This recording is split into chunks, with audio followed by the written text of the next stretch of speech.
저 말인가요? 내 이름은 종타쿠 오덕이죠. 우리 종대 여러분, 오늘 하루 어떠셨나요? 오늘은 인게임 미션 기회의 칼날에 빌런인 무잔이 주인공 탄지로 한 팀이 된다면 어떨지에 대한 가상 시나리오 오브입니다. 이 영상에는 원작의 스포일러와 개인적인 견해가 있으니 그 점 유의하시길 바랍니다. 大丈夫ですか? 그럼 시작해볼까요? 저번 영상에서는 무잔이 아카자의 인간시절 기억을 되찾고 쿄조라 아카자를 동료로 얻게 된 후 다키남매가 있는 유곽으로 가는 것까지 전개했었죠. 저번 영상을 보자 하신 분들은 보고 오신 게 이 영상을 이해하고 즐기는 소라니 보고 온 거 추천드리고요. 이 가상 실험 컨텐츠는 원작의 고증을 철저히 매끄러운 진행이지 않기 때문에 어느 정도의 설정으로나 능력치 보정은 이해해줬으면 좋겠습니다. 그럼 오늘의 가상 시나리오 시작하겠습니다. 규타로는 무잔이 자신의 기습을 막자 당황했고 내 기습을 어떻게 한 거지? 라고 했는데 그때 옆에서 네지코와 탄지로 그리고 아카자가 쓱 걸어 나왔죠. 그때 다키는 무장의 촉수를 오비로 베어 끊어낸 뒤 규타로 옆으로 가 전투 태세를 갖췄고 규타로는 아카자가 여기엔 왜 있는 거지? 라며 깜짝 놀랐습니다. 규타로는 아카야는 우리가 이길 수 없는 상대, 또한 태초에 온 이 무잔 역시 엄청난 포스를 풍기고 있었기에 살기 위해서는 도망가야 된다는 판단을 했죠. 규타로는 다키에게 텔레파시로 그들이 있는 곳을 파괴해 먼지를 일으킨 뒤 도망가자고 했습니다. 그렇게 행동을 하고 뒤쪽으로 빠르게 뛰는데 어느새 그들의 퇴로에는 탄지로와 네지코가 있었고 규타로는 이 정도 녀석쯤이면 곧바로 죽여주지 라고 하며 탄지로를 향해 낫을 휘둘렀죠. 하지만 탄지로는 규타로의 낫을 히노카미 카오라로 막았고 네이코는 오히려 다키를 후드려 패기 시작했습니다. 부자는 그 모습을 보고선 확실히 탄지로와 네이코가 상현노니와 맞붙어도 밀리지 않을 정도로 성장했구나 라며 뿌듯해했죠. 그렇게 다키 남매와 탄지로 남매가 치열한 싸움을 펼치며 주변을 박살내기 시작하자 부자는 이러면 주변 사람들에게 너무 피해가 될 것 같은데 슬슬 이 싸움을 끝내야겠군 이라고 하며 빠르게 다키와 규타로에게 뛰어들었습니다. 규타로는 이 자식 얕보지 마라 라고 하며 엄청난 규모의 피해 참격을 날려댔고 무자는 그 공격들에 몸 곳곳이 베어져 버렸죠. 규타로는 내 공격에는 치명적인 마비독이 들어있거든 이놈은 이제 움직이지 못할 거다 라고 했습니다. 하지만 무자는 여유롭게 웃으며 그거 다 소화해버렸는데? 라고 하며 그대로 촉수를 뻗어 다키와 규타로의 몸에 꽂아 넣었죠. 그리고는 그들의 인간 시절의 기억을 읽기 시작했고 규타로 남매의 처절했던 삶을 보고선 굉장히 큰 충격을 먹게 되었습니다. 규타로는 유녀인 여자에게서 태어나 어린 시절 몇 번이나 엄마에게 살해당할 뻔했고 못생겼다는 이유 하나로 수많은 사람들에게 멸시받으며 살아갔는데 이후 동생인 다키가 태어나자 동생만큼은 인간답게 살게 하기 위해 온갖 더러운 짓을 하며 돈을 벌었고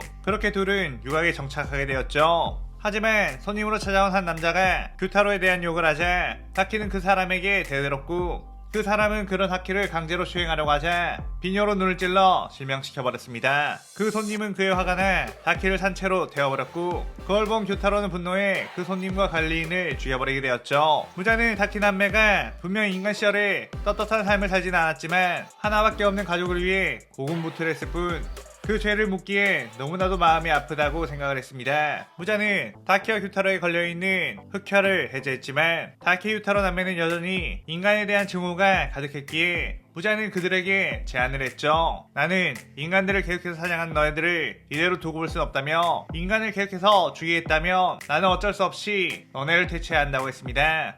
하지만 너네가 살인을 멈추겠다고 약속을 한다면 둘의 우애를 높이 살 이대로 쭉 함께 지낼 수 있게 해주겠다고 했죠. 규타로는 다키를 바라보며 빌어먹을 인간들이 너무 싫지만 그것보다 싫은 건 다키를 잃게 되는 것. 이 녀석은 내가 없으면 아무것도 할 수 없는 철부지라서 내가 꼭 곁에 있어야 한다 라고 했습니다. 그러자 다키 역시 그게 무슨 소리냐고 오빠는 못생겨서 아무도 가까이 하지 않을 테니 내가 계속 곁에 있어줘야 한다고 했고 둘은 티격태격 남매처럼 다투기 시작했죠. 그러다가 규타로는 무잔을 보고선 다시 인간을 해치지 않겠습니다. 그것만으로 우리가 살아남을 수 있다면요 라고 했습니다. 그렇게 무잔은 규타로 다키와 약속을 하고 그것을 떠나려고 했는데 그때 쿄조로의 까마귀가 날아와 어떤 소식을 전하게 되었죠. 귀할대 검사들의 일륜도를 만드는 도곡마을에 12열의 오니들이 습격을 했고 그로 인해 많은 인간들이 죽어나가고 있는 상황으로 도움을 요청한다는 편지였습니다. 아카야는 무잔에게 귀할대의 소굴에 들어간다는 건 우리에게도 위험한 일이 될 수도 있는데 괜찮겠느냐고 물었고 무잔은 그래도 우리 동료가 된 쿄조로의 부탁인데다가 무고한 인간들이 죽는 걸 막기 위해서는 도와주는 게 맞다고 하며 까마귀를 따라 그곳을 향해 나아갔죠.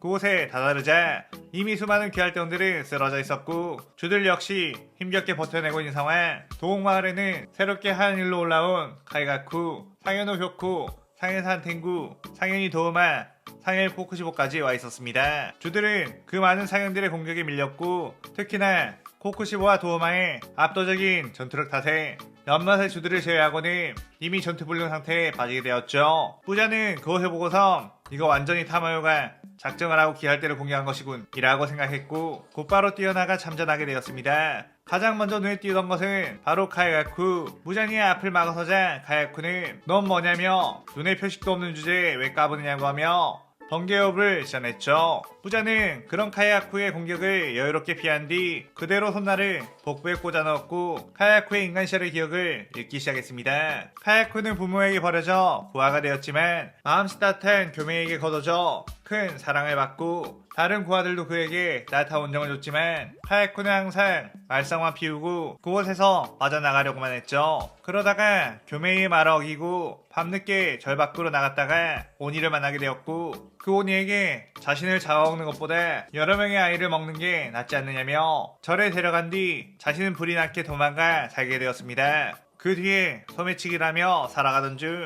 지고로를 만나게 되었고 그에게 번개의 호흡을 배워 기살대 검사가 되었지만 그는 온갖 갑질하고 다니며 데이보단 자신의 이익만으로 살아갔었죠. 그러다 상인의 코쿠시보와 마주쳐 패배하게 되고 자신도 오니가 되고 싶다며 오니가 되어 이 지긋지긋한 인간들을 몰살해버리고 싶다고 애걸복걸해 오니가 되게 되었습니다. 부자는 뭐야 이 자식 완전 인간 말종인 자식이잖아 라고 하며 그대로 파괴를 하려다가 갑자기 슥 뒤쪽으로 받고 야 이 녀석 너랑 꽤 인연 있지? 라고 하며 그쪽으로 카이가쿠를 던져버렸죠. 카이가쿠가 떨어진 곳 쪽에는 암주 교메이가 서 있었고 교메이는 카야쿠 너 결국 이렇게까지 타락한 거냐? 라고 했습니다. 그 카야쿠는 장님 주제 날 용케 알아봤구나 라고 하며 교메이에게 뛰어들었는데 교메이는 바위의 호흡을 시연해 그대로 카야쿠의 몸을 박살내고 목을 베어버렸죠. 그때 무자는 하조 무이치로를 수옥발에 집어넣은 뒤 낄낄거리고 있던 상현우 교쿠가 있는 곳으로 가게 되었고 곧바로 손톱으로 참격을 보내 수옥발을 찢어버렸습니다. 교쿠는 아니 넌 예전 무한성에서 쫓겨났던? 이라며 놀랐고 무자는 네 녀석은 인간 시절에도 연쇄살인했던 녀석 원래부터 네 녀석이 오니로 있는 걸 반대했었는데 내가 쫓겨나는 바람에 내 녀석을 없애지 못했었지 라고 했죠. 교코는 낄낄거리며 내가 하는 건 살인이 아닌 예술의 창작이라며 무잔을 향해 수천 개의 마비침을 쏟아냈는데 무잔이 자신의 옷자락을 휘둘러 바람을 일으키자 그 마비침은 그대로 다 흩어져 버렸습니다. 그때 네이코가 뛰어나와 교코를 발로 차 날려버렸고 무이치로는 오니끼리 싸우고 자신을 도와주고 있다는 것에 당황스러울 뿐이었죠. 네이코는 아카자의 배우 모술로 교코와 치열하게 싸우기 시작했고 몸에 휘두른 폭혈 공격으로 교코의 혈기술을 전부 태워버리기 시작했습니다. 무자는 무이치로에게 이봐 너랑 네이코라면 저 녀석쯤은 대체할 수 있겠지? 너의 몸속에서 끌어오고 있는 그 힘 해방해보거라 라고 한 뒤 다른 쪽으로 갔죠. 그러자 무이치로는 얼굴에 반점이 발현되었고 챗 오니 따위에게 조언이 났다니 라고 하며 그대로 안개오를 시연해 교코에게 뛰어들었습니다. 그렇게 네이코와 무이치로는 함께 교코를 압박했고 무이치로는 비켜 이 형 원래 내 몫이야 라고 했죠. 네이코는 그런 무이치로를 보며 도리도리 고개를 저었고 더욱더 강한 폭혈을 시연해 교코의 몸을 태워버리자 무이치로도 질 수 없다는 듯이 안개오를 시연해 교코의 목을 베어버렸습니다. 무이치로는 그 뒤 오니인 네이코를 공격하려다가 본능적으로 이 오니는 자신의 적이 아님을 알고서는 다른 곳을 향해 가려고 했는데 순간 교코에게 당한 마비친 탓에 거품을 물며 쓰러지게 되었죠.